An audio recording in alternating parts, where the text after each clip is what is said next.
எல்லாருக்கும் நமஸ்காரம். இன்றைக்கி நம்ம என்ன பார்க்க போகிறோம்னா, அது பாருங்க, மதுரை கம்மா கத்திரிக்காயும் தஞ்சாவூர் பொடிதூவலும் அதான் பார்க்க போகிறோம். அதில் இப்படி மீடியம் சைஸு, அதாவது இதெல்லாம் குட்டி குட்டியாக இருக்கிறதெல்லாம் குழம்புக்காகும். இப்படி மீடியம் சைஸாக இருக்கிறத எடுத்துட்டுருக்கேன். குட்டியாக இருக்கிறதெல்லாம் எண்ணெய் கத்திரிக்காய் குழம்புக்காகும். இதெல்லாம் தொகையல், கத்திரிக்காய் தொகையல், அது மாதிரி பச்சடி அப்படி பண்ணிக்கலாம். நான் மீடியமாக இருக்கிறது எல்லாத்தையுமே எடுத்தது பாருங்க, கட் பண்ணி ஜலத்தில் போட்டு வச்சுருக்கேன். பொடிதுவலுக்கு 1 ஸ்பூன் எண்ணெய் விட்டுருக்கேன். இது பாருங்க, 1/2 டேபிள் ஸ்பூன் உளுத்தம்பருப்பு, 1/2 டேபிள் ஸ்பூன் உளுத்தம்பருப்பா. கடலைப்பருப்பு 2 டேபிள் ஸ்பூன், 2 டேபிள் ஸ்பூன்.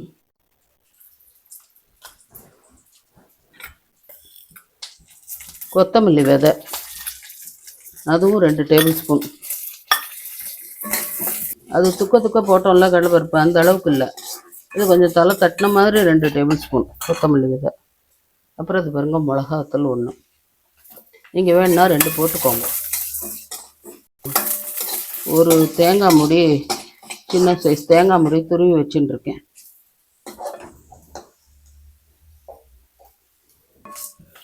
இந்த பாருங்க, இந்த அளவுக்கு வறுத்துக்கணும் தேங்காயை. தேங்காய் நன்னா உதிர வரணும். இந்த பாருங்க, அந்த அளவுக்கு வறுத்துன்றணும். அவ்வளோதான். பொடி தூவல் அப்படின்னா இதுதான் பொடி கத்திரிக்காய் கிளம்புறதுக்கு. இது பாருங்க, நன்னா ஒரு 3 டேபிள் ஸ்பூன் எண்ணெய் விட்டுருக்கேன். கடலை எண்ணெய், கடுகு போட்டிருக்கேன். கட்டி பெருங்காயமாக இருந்தால் நீங்கள் வறுத்தல் பத்தில் அப்போவே வறுத்துன்றலாம். தூளாக இருந்தால் இப்போ போட்டுக்கணும். இது பாருங்க, ஒரு 1/4 டீஸ்பூன் பெருங்காயம். இப்போ நம்ம திருத்தி ஜலத்தில் போட்டு வச்சுருக்கோம் பாருங்க, அது போட்டுருவோம்.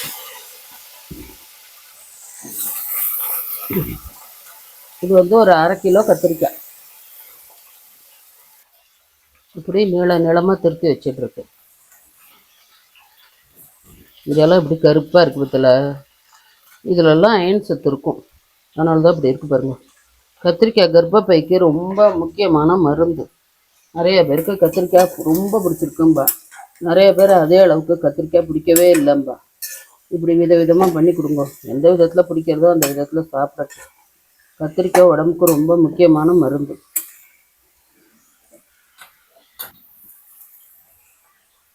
பாருங்க, மஞ்சப்பொடி ஒரு 1/2 டீஸ்பூன் எடுத்துட்டுருக்கேன். அதையும் நம்ம அதில் போட்டாச்சு. பாருங்க, இப்படி மூடி வச்சுடணும். பாருங்க, வறுத்தது இப்படி இருக்கா. நல்லா ஆற வச்சுட்டு அதை நல்லா பொடியாக பண்ணிக்கணும். ஜலம்லாம் விடக்கூடாது. பொடியாக பண்ணிவிட்டு நான் உங்களுக்கு காட்டுறேன். இந்த கத்திரிக்காய் என்ன பண்ணணுன்னா, வயிற்றில் இருக்கிற புழு, பூச்சி அதெல்லாம் எடுக்கும். கர்ப்பப்பையில் இருக்கிற புழு அதெல்லாமே சரி பண்ணக்கூடியது. அதனால இது அப்பப்போ ஒரு வாரத்துக்கு, அந்த நாளில் அனுப்பணுன்னா 3 நாளைக்கு ஒரு தடவை இந்த கத்திரிக்காய் வரும். நம்ம அட்லீஸ்ட் ஒரு 10 நாளைக்கு ஒரு தடவையாவது பண்ணுங்க. ஆனால் ஸ்கின் டிசீஸ் இருக்கிறவங்களுக்கு கொஞ்சம் அரிப்பை ஜாஸ்தி பண்ணி விட்டுடும். அது ஒரு குணம் அதுக்கிட்ட உண்டு. அதனால் நிதானமாக சாப்பிடுங்க. பெண் குழந்தைகளுக்கு நல்லா கொடுங்க. ஆம்பளை பிள்ளைகளுக்கும் கொடுக்கலாம். எல்லாருக்கும் தான் வயிற்றில் புழு பூச்சி எல்லாம் இருக்குது. குழந்தைகளுக்கு எல்லாமும் கொடுங்க. இதை அப்பப்போ அப்படி கிளறி விடணும். அப்படியே வச்சுட்டு போக முடியாது. இதை அப்பப்போ அப்படி கிளறி விட்டால்னா தான் அது பதமாக இருக்கும். ரொம்ப ஜலமும் கொட்டக்கூடாது. இதுலேருந்து அப்படியே வேர்த்து வருது பாருங்க, அந்த ஜலம்தான். பாருங்க, தேவையான அளவுக்கு உப்பு. இப்போ இதில் என்னென்னா, மூடி வச்சு தான் அதுலேயே ஜலம் விட்டுக்கும். மூடி விடுறோம் இல்லையா, அதுவே வேர்த்து விடும். அந்த ஜலத்திலேயே தான் இதை நம்ம அப்படியே பண்ண போகிறோம். இப்படி பொடி தூவல் அப்படின்னா அது பாருங்க, இப்படி பொடி மாதிரியே இருக்கும். அதுக்கப்புறம் கத்திரிக்காயில் இது பாருங்க, இந்த காம்பை மட்டும் கட் பண்ணிவிட்டு, இந்த கீழே பச்சையாக அப்படி இருக்குது பாருங்க, இது பேர் பாவாடைன்னு சொல்லுவாள். அதோடையே தான் கட் பண்ணி காய் பண்ணுவாள். அதுவும் நல்லா டேஸ்ட்டாக இருக்கும். சில இதுக்கெல்லாம் பார்த்தோம்னா அந்த தோல் தான் மருந்து. அது எல்லாத்துலேயுமே ஏதோ ஒரு தேவையில்லாத ஒரு தேவையில்லாத ஒரு சத்து இருக்கும். அந்த சத்து கெடுதல் பண்ணும். ஆனால் அந்த தோலியோடு சாப்பிடும்பொழுது அதுக்கு அது மருந்தாயிடும். இப்போ மாம்பழத்தை எடுத்துட்டேன்னா மாம்பழம் சுகர் வரும், அது வரும், இது வரும் பல்லையா, தோலோடு சாப்பிடும்போது சத்து. அதேமாரி நிலக்கடலையை எடுத்துட்டா, நிலக்கடலை வந்து சில விதமான பிரச்சனைகள் பண்ணும். அதை அந்த தோல், அதனால மேலே இருக்கிற ஓடை சொல்லலை நான். மேலே ஒரு போத்தி இருக்கும் இல்லையா, மெலிசா ஒரு தோல் ரோஸ் கலரில், அந்தோட தோலோட சேர்த்து அந்த கடலையை சாப்பிட்டுட்டு நம்ம வெள்ளத்தை சாப்பிடும்போது அது கெடுதல் பண்ணாது. அதேமாரி எள்ளு நம்ம என்ன பண்ணுறோம், வெள்ளை எள்ளை போடுறோம், கருப்பு எள்ளு மேலே தோலி மூடி இருப்பதில் அது உங்களுக்கு வந்து அந்த எள்ளுல வரக்கூடிய கெடுதலுக்கு அது மருந்து. இப்படி எல்லாத்தையும் இந்த தோல்களும் வந்து மருந்து. தோலை சீவிட்டு சீவிட்டு நம்ம எல்லாத்தையும் அப்படியே வெறும்னா கடல் என்ன அப்படியே உதுத்து உதுத்து வாயில் போட்டுக்கிறது, எள்ளில் வெள்ளை எல்லாம் சாப்பிட்றது. என்றைக்கோ ஒரு நாளைக்கு சாப்பிட்லாம், ஆனால் எப்போவுமே அதையே பண்ணிட்டு இருக்கக்கூடாது. அதுக்கப்புறம் அந்த கத்திரிக்காய் என்ன பண்ணுவா பாட்டி, நல்லா அப்படி ஒரு பெரிய கத்திரிக்காய் எடுத்துப்பா, எண்ணெயை தடவி நல்லா நல்லெண்ணெயை தடவி அடுப்பில் போட்டு நல்லா சுற்றுவா. சுட்டா நல்லா அப்படியே வெந்து குழஞ்சிரும். இது அப்படியே எருமகன்று ஊட்டி பசுங்கன்று ஊட்டி, மெயினாக எருமகன்று ஊட்டிக்கு தான் அது மண்ணை தின்னும். அது இதை என்ன பண்ணுவா, வாய்க்குள்ளே வச்சு நல்லா அமர்த்தி விட்ருவா, நல்லா கடிச்சு முழுங்கு அப்படின்னு. சாப்பிட்றதுன்னா நாங்கள் கண்ணால் பார்த்துருக்கோம். இவ்வளோ பெருசுக்கு நாக்குப்பூச்சின்னு சொல்லுவா, புழு பெருசு பெருசாக வந்து இதை விட பெருசாக கூட இருக்கும். இருக்கணும், அதை வச்சு அதான் அந்த அளவு காட்ட முடியும். இவ்வளோ பெருசெல்லாம் கூட இருக்கும் அந்த நாக்குப்பூச்சி புழு. அப்படியே டொம் டொம்னு சாணி போடும்போது அப்படியே வந்து விழும்.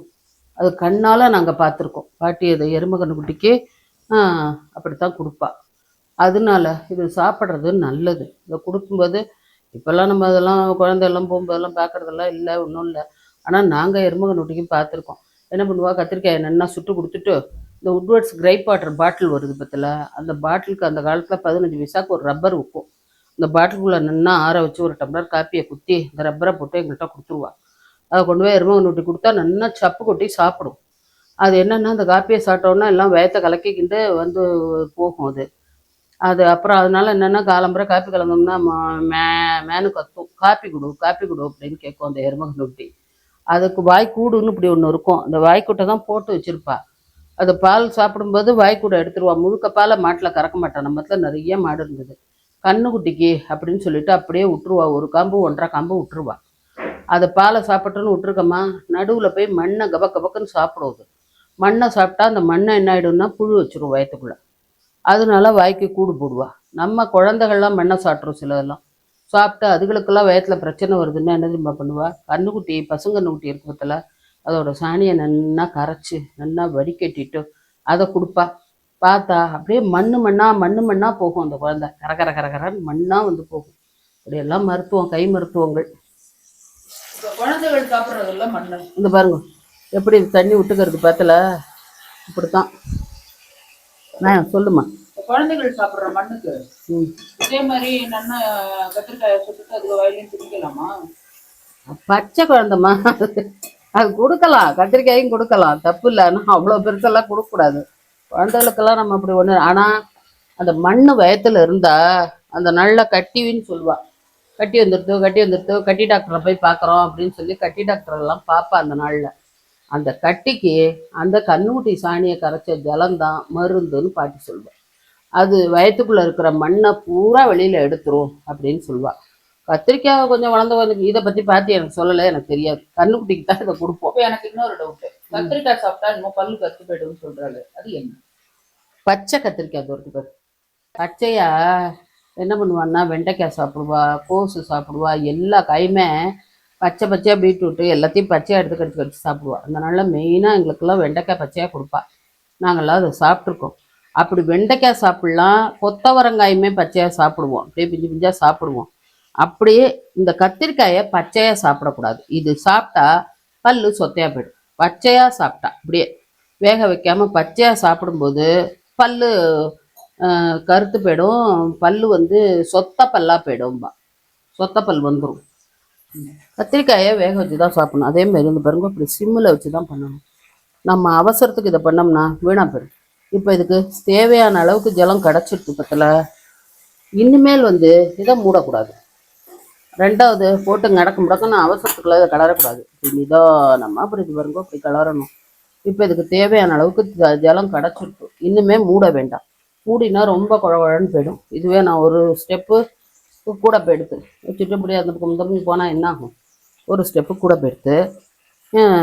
இந்த பாருங்க இது ஆனதுக்கு பிறகு இதை தூவிட்டோம்னா தஞ்சாவூர் கத்திரிக்காய் பொடி தூவல் ரெடி. இது அந்த ஸ்பெஷல். எதுக்கெல்லாம் சாப்பிட்லான்னா வத்த குழம்புக்கு சாப்பிட்லாம், பருப்பு குழம்புக்கு சாப்பிட்லாம், சாத்துக்கும் ரொம்ப நல்லா இருக்கும், மோர் சாத்துக்கு அதை விட நல்லா இருக்கும். எல்லாத்துக்கும் இது சாப்பிட்லாம். இதை கல்யாணத்துலலாம் நம்ம பக்கத்தில் தஞ்சாவூர் பக்கத்தில் கல்யாணத்துக்கே இந்த பொடிதூவல் தான் போடுவாள்.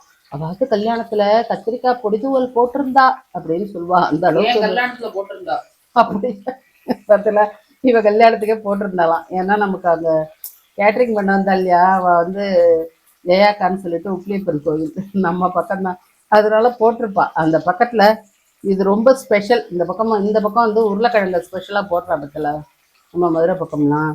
அந்த மாதிரி அந்த பக்கம் இந்த கத்திரிக்காய் ஸ்பெஷல், அதுவும் பொடிதூவல். அவள் கத்திரிக்காய் பொடிதூவல் போடுறாரோ அதை கூட ஒரு காரியம் மாதிரி பேசின்னு இருப்பாள். அந்த மாதிரி ஒரு ஃபேமஸ் காய் இது. ஆனால் நிறைய பேருக்கு ரொம்ப பிடிக்கும். நிறையா பேருக்கு எத்தனை அளவுக்கு பிடிக்கிறதோ அதே அளவுக்கு நிறையா பேருக்கு பிடிக்கவும் செய்யாது எல்லாம்.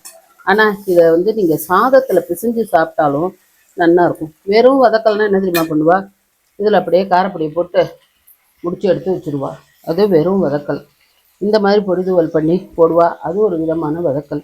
இதுலேயே நிலக்கடலையை வறுத்து பொடி பண்ணி அதில் கடலைப்பருப்பு போட்டிருக்கோம் இல்லையா, அதுக்கு பதிலாக மிச்சம் எல்லா சாமானும் போட்டுப்பா, நிலக்கடலையை கடலைப்பருப்புக்கு பதிலாக போட்டு வறுத்து அதை போடுவா, அது ஒரு விதம். அதுக்கப்புறம் எள்ளு போட்டு போடுவா, அது ஒரு விதம். எல்லா பொடிதூவலும். ஆனால் மெயினாக தஞ்சாவூர் மாவட்டத்தில் இந்த பொடிதூவல் தான் மெயினாக போடுவாள். அம்மாத்தில் பாட்டி என்ன பண்ணுவான்னா கத்திரிக்காய் கூட்டு பண்ணுவா, அதுக்கு தான் நிலக்கடலை போடுவாள். இதில் வந்து அப்படி தூவ மாட்டா. ஆனால் எல்லோரும் அதுவும் தூவா. ஒன்றும் ஒரு விதமான டேஸ்ட்டாக இருக்கும். நீங்கள் எல்லா விதமும் பண்ணி சாப்பிட்டு பாருங்க. நான் பண்ணும்போதெல்லாம் எனக்கு வீடியோ போட முடியறதில்ல. ரெண்டாவது நான் ஒன்றொன்னையும் போட்டுருந்தேன்னு வச்சுக்கோ, மாமி என்ன எப்போ பார்த்தாலும் கத்திரிக்காயே போட்டுருக்கா, கத்திரிக்காய்க்கு ரசிகர் மன்றம் ஆரம்பிச்சிட்டாளா என்ன அப்படின்னு தோணும் உங்களுக்கு. அதனால என்னென்ன வெரைட்டியில் பண்ணலான்னு நான் உங்களுக்கு சொல்லி கொடுத்துட்டேன், நீங்களே பண்ணிக்கோங்க. இப்போது கத்திரிக்காய் வெந்துடுத்தா தெரியறதா, வெந்தெடுத்தோ. அந்த நாளில் நாங்கள் ஒரு விளையாட்டு விளையாடுவோம். இந்த பாருங்க, எடுத்து பிடிச்சிருந்து வெந்துச்சா வேகல்ல, வெந்துச்சா வேகல்ல அப்படின்னு சொல்லிட்டு அவளுக்கு அந்த குத்து கும்மாங்குத்து பாட்டி குத்து பேரங்குத்து பிள்ளையார் குத்து பிடிச்சிக்கோ குத்துன்னு குத்து வருது. அதுக்கப்புறமா இப்படி தூக்கி பார்க்குறது, வெந்துச்சா வேகல்ல அந்த மாதிரி பார்த்தாச்சு. அதுக்கப்புறம் அப்படி கண்ணை அவளை பொத்திக்க சொல்கிறது, கண்ணை பொத்திக்க சொல்லிட்டு மடியில் கையை வச்சுக்கணும். கொட்டை பிராந்து வருகுது பாரு, டொம்முன்னு நடிக்கிறது. அது ஒரு விளையாட்டு. அந்த மாதிரி நம்ம இப்போ பார்த்தாச்சு, வெந்துடுச்சு. இப்போ நம்ம இப்படி முழுசாக இருக்கணும். அதுதான் அது அழகு. பாருங்க, லேசாக செவக்காமையுமா இருக்குது பத்தல, இதுதான். இப்போ நம்ம என்ன பண்ணோம், பொடி தூவல் அப்படிங்கிறது அப்படி தூவணும். அள்ளி டொம்முன்னு அது தலையில் கொட்ட முடியாது. பொடி தூவல்னா அப்படி தான் தூவணும். இது என்ன பண்ணோன்னா அந்த எக்ஸ்ட்ரா இருக்குது பத்தல ஜலம், அது எல்லாத்தையும் இதுவே எடுத்துரும். எடுத்துக்கிட்டு இந்த காய் என்ன உதிராகிடும். எல்லாம் தெரிஞ்ச வழக்கு தெரியும், நான் தெரியாத வழக்கு தான் சொல்லி கொடுக்குறேன். நம்ம ஊர் பழக்கம் என்ன, தஞ்சாவூர் மாவட்டத்தில் சோழநாடு சோறுடைத்து சாப்பாட்டை வந்து நல்லா டேஸ்ட்டாக பண்ணி அப்படித்தான் சாப்பிடுவா. கொஞ்சம் சாப்பிட்டாலும் அது டேஸ்ட்டாக இருக்கணும். ஏனோ தானோன்னு சமைச்சு வெந்தும் வேகாமையுமா அப்படியெல்லாம் சாப்பிட மாட்டான். விருந்தோம்பல் யார் வந்தாலும் அவளுக்கும் அப்படித்தான் பண்ணி போடுவா, இவாளுக்கும் அப்படித்தான் சாப்பிடுவா, அப்படித்தான் பண்ணுவாள். பாருங்க, இப்போ வந்து அடுப்பை பெருசாக்கின்றணும். பெருசாக்கிண்டு அதை வறுத்தாதான் அந்த ஜலத்தெல்லாம் இஞ்சிண்டு இது நல்லா உதிராகும். இந்த பாருங்க, இந்த பக்கம் கஷாயம் வச்சுருக்கேன், அடுப்பில் கொதிச்சுட்டு இருக்கு. ஒருத்தர் கேட்டிருக்கா, மாமி பிபி மருந்து சாப்பிட்டுருக்கேன், கால் கையெல்லாம் வீங்கிருக்கு, மருந்து சொல்லுங்க. அதுக்கு இதுதான் கஷாயம். நான் எதுக்காக போட்டிருக்கேன்னா, வெய்ய காலத்தில் சாப்பிடும்போது உஷ்ணம் சம்மந்தப்பட்ட நோய்கள்லாம் வராதுங்கிறதுக்காக இந்த கஷாயத்தை தான் நான் அவளுக்கு வீடியோ போட்டு காட்டணும். அது வீடியோ எடுக்கிறவா இருந்தால் தானே நம்ம காட்ட முடியும். வீடியோ எடுக்கிறவா எங்கேயாவது போய்டுறா, அதனால பாதி சமயம் வீடியோ காட்ட முடியறதில்ல. இருக்கிற சமயம்னா காட்டிடுவேன். இப்போ அநேகமாக ஆயிடுத்து. இப்போ இன்னும் அடுப்பை சின்னதில் வச்சுருக்கேன். இதை மெதுவாக ரோஸ்ட் ஆகிட்டு இருக்கும். அது வரைக்கும் வீடியோ காட்ட முடியாது இல்லையா, அதனால நம்ம வீடியோவை முடிக்கிறேன். இது பாருங்க, கத்திரிக்காய் தனித்தனியாக நிற்கிறத இன்னும் கொஞ்சம் வச்சுருக்கேன் அடுப்பில். அடுப்பை நான் ஆஃப் பண்ணல, இன்னும் ஒரு 5 நிமிஷம் விட்டு அப்புறம் தான் நான் ஆஃப் பண்ணுவேன். அடுப்பை சின்னதாக்கிட்டேன் பாருங்க. இது நல்லா ரோஸ்ட் ஆகி அப்படியே உதிராக வரும், இன்னும் நல்லா உதிராக வரும். அது ஆனப்புறம் தான் நான் ஆஃப் பண்ணுவேன். இது பாருங்க, கத்திரிக்காய் பொடி தூவல் ரெடி. பண்ணி சாப்பிட்டு பார்த்துட்டு எப்படி இருந்தது அப்படின்னு சொல்லுவோம். அடுத்த வீடியோவில் சந்திப்போம்.